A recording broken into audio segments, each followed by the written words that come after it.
Si tu es élève et que tu n'as pas vu ma précédente vidéo, alors je t'invite tout simplement à t'abonner, à liker et à laisser un commentaire. Alors ma précédente vidéo sur TikTok s'intitulait 3 conseils à mettre en pratique si vous êtes un redoublant, tout simplement pour vous permettre de mieux débuter votre année scolaire de septembre 2024. Mais dans cette précédente vidéo-là, je n'ai donné plus que 2 conseils.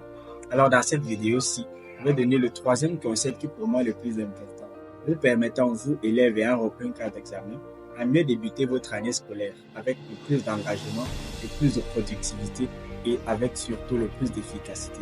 Alors le troisième conseil, il est très simple, c'est tout simplement de connaître ce qui vous a fait échouer.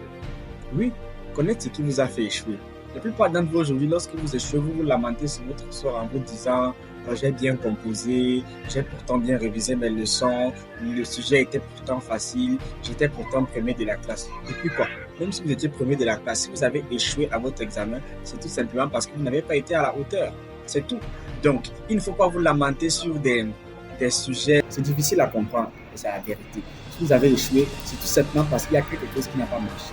Alors, au lieu de vous apitoyer sur votre sort en disant que vous avez pourtant bien composé, en disant que vous avez la malchance, c'est plutôt l'occasion pour vous de faire un diagnostic sur tout ce qui n'a pas marché l'année passée. Ce diagnostic ne va pas commencer quand vous avez composé, non. Ce diagnostic va pourtant commencer à partir du deuxième trimestre de l'année précédente pour voir les matières qui vous ont dépassé. Si vous avez des lacunes en philosophie, si vous avez des lacunes en littérature française, c'est l'occasion pour vous de vous dire « j'ai échoué parce que ceci n'a pas marché. J'ai échoué parce que telle matière était difficile. J'ai échoué parce que je n'ai pas pourtant assimilé le contenu. » À ce moment-là, vous allez pouvoir vous prendre en main et débuter votre année scolaire avec le plus de confiance et le plus d'engagement possible en disant « je vais corriger l'erreur que je n'ai pas pu corriger l'année passée. » Si vous avez besoin de plus de conseils et de plus de méthodes et de techniques qui vont vous permettre de mieux débuter votre année scolaire, dans une prochaine vidéo, je vais partager avec vous comment un redoublant doit étudier en début d'année. N'hésitez surtout pas à partager, à commenter et à vous abonner. Car dans cette page, je vais donner des cours de philosophie, des cours de littérature